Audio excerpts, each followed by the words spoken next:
سب سے پہلے یہ بتائیں بلال اظہر کیانی صاحب کہ یہ جو عمر ایوب صاحب کا شکوہ ہے کہ بلوچستان میں اتنا بڑا واقعہ ہو گیا تو آج قومی اسمبلی میں اس پہ کھل کے ڈبیٹ ہونی چاہیے تھی لیکن نہیں ہوئی. جی بسم اللہ الرحمن الرحیم. حامد میر صاحب بہت شکریہ جی اپنے شو میں دعوت دینے کا. دیکھیے سب سے پہلے تو یہ جو ثانیہ ہوا ہے جی، یہ ثانیہ ہے، ثانیہ سے کم نہیں ہے، اور ایک دہشت گرد حملہ ہے، دہشت گردوں نے کیا ہے، اس میں کسی قسم کا ابہام نہیں ہونا چاہیے. اور میں داد دیتا ہوں جی اپنی سیکیورٹی فورسز کو جنہوں نے آج یہ آپریشن کیا ہے، جو آخری اطلاعات کے مطابق یہ آخری مراحل میں ہے، اور مہارت کے ساتھ، احتیاط کے ساتھ یہ انشور کیا گیا ہے کہ جانی نقصان منیمائز ہو. بدقسمتی سے جو پہلے سے دہشت گردوں نے کچھ لوگ تشدد کا جنہوں نے ان کو نشانہ بنایا، کچھ لوگوں کے شہید ہونے کی اطلاع ہے، مگر مزید تفصیلات سامنے آئیں گی. مگر یقیناً جی ایک افسوسناک دن ہے، جتنی مذمت کی جائے کم ہے، اور ہماری دعائیں ان سب خاندانوں کے ساتھ ہیں جو اس سے متاثر ہوئے ہیں. جی میر صاحب، جہاں تک بات ہے آج کے اسمبلی کی سیشن کی، دیکھیے یہ ہمیشہ ایک مجھے افسوس ہوتا ہے جب اس طرح کے سنجیدہ معاملات پر اس طرح سیاست کی جاتی ہے. کسی نے بھی عمر ایوب صاحب کو یہ نہیں کہا کہ آپ اس پہ بات نہ کریں. بات صرف اتنی ہوئی کہ آپ اور یہ ہمیشہ عمر ایوب صاحب کا ایک وتیرہ بن گیا ہے. میں نے خود بھی سیشن کچھ پریزائڈ کیے ہیں جی، ان کا ایک وتیرہ بن گیا کہ ایک شور مچا کے بعد میں کہنا بات نہیں کرنے دی کہ ان سے صرف اتنا کہا جاتا ہے کہ کویسچن آور مکمل ہو جائے، اس کے بعد آپ تقریر کرو. اور آج کویسچن آور کے بعد عمر ایوب صاحب نے 1 گھنٹے سے زائد کی تقریر کی، جس میں انہوں نے اس موضوع پہ بھی اپنا ایک موقف دیا، اور اس کے علاوہ دیگر موضوعات پہ انہوں نے کھل کے بات کی. اور کسی نے نہ ہماری ٹریجری کی سائڈ سے کسی نے کہا کہ آپ نے اتنی لمبی بات کیوں کی، انہوں نے کھل کے بات کی. تو اس لیے بات ہر موضوع پہ اسمبلی پہ ہونی چاہیے، اور انہوں نے اپنی بات کی ہے. تو اس لیے میں بس آپ کے سوال کے جواب میں اتنا کہنا چاہ رہا تھا. بس گزارش یہ ہوتی ہے کہ جو باقی اسمبلی کا بھی بزنس ہے، جب ہم کہتے ہیں کہ اسمبلی کا بزنس ہو تو اس ٹائم پہ آپ نعرے مارتے ہیں، صدر کی تقریر ہو تو آپ نعرے مارتے، کتابیں مارتے. یہ نہ کریں، آپ کو بات کرنے کا بھی موقع ملے گا، مگر اسمبلی کے بزنس کو سنجیدگی سے چلنے دیں تاکہ سارے اہم قومی موضوعات کے اوپر بات چیت ہو سکے. عادل بازئی صاحب، آپ بھی قومی اسمبلی کے ممبر ہیں، تو آپ کا کیا خیال ہے کہ عمر ایوب صاحب نے جو بات کہی ہے، اگر فرض کریں صرف اگر بلوچستان پہ آج بحث کی جاتی تو ظاہر ہے اس میں آپ بھی بولتے، اس کا کیا امپیکٹ پڑتا بلوچستان کے حالات پہ؟ ایک تو میں سب سے پہلے یہ بتانا چاہتا ہوں کہ 1 مہینے سے زیادہ ہو گیا ہمیں بات کرنے نہیں دے رہے، ہمیں سپیچ کرنے نہیں دے رہے.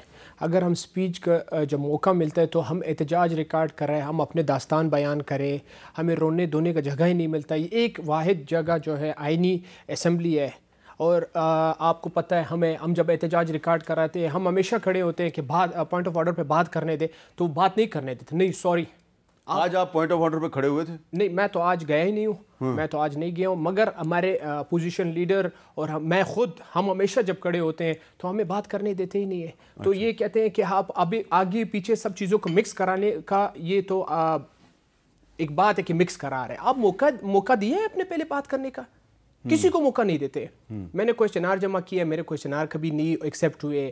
میں 1 سال سے جمع کر رہا ہوں، میرے کوئی بھی ایک چیز بات کرتے ہیں، ہم سپیچ کے لیے بار بار موقع دے وہ مانگ رہے ہیں، پوائنٹ کرتے ہیں کہ ہمیں بات کرنے دے، ہمیں بات کرنے نہیں دے رہے.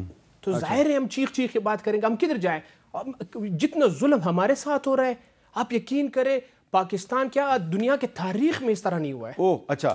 اب امان اللہ کنرانی صاحب، آپ ماہر قانون ہیں، تو شاید آپ نے آج چیف منسٹر بلوچستان سرفراز بگٹی صاحب سنی ہوگی، لیکن ایک ذرا کلپ میں آپ کو سنوانا چاہتا ہوں، ذرا سنیں. 100 مرتبہ یہ آفر کی ہے کہ کوئی بھی کانفلکٹ ڈائیلاگ سے ریزالو ہوتا ہے تو نہ صرف حکومت بلکہ ریاست پاکستان اس ڈائیلاگ کے لیے تیار ہے. بی ایل اے بندوق کے زور پر اپنا نظریہ مسلط کرنا چاہتی ہے تو کیا وائلنس کی اجازت دے دیں؟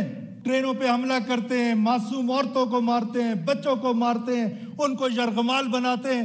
جو بھی وائلنس کرے گا، جو ریاست پاکستان کو توڑنے کی بات کرے گا، بندوق اٹھائے گا، ریاست مکمل طور پر ان کا کلا کما کرے گی. اور انہوں نے یہ بھی کہا تھا کہ ہم مذاکرات کے لیے تیار ہیں، لیکن بندوق کے زور پر اگر کوئی اپنا نظریہ مسلط کرنے کی کوشش کرے گا تو اس کی اجازت نہیں دیں گے. تو امان اللہ کنرانی صاحب، یہ بگٹی صاحب نے آج کہا ہے کہ ہم تو بات چیت کرنا چاہتے ہیں لیکن وہ ہمارے سے بات چیت نہیں کرنا چاہتے. تو آپ کے خیال میں پھر مسئلہ حل کیسے ہوگا؟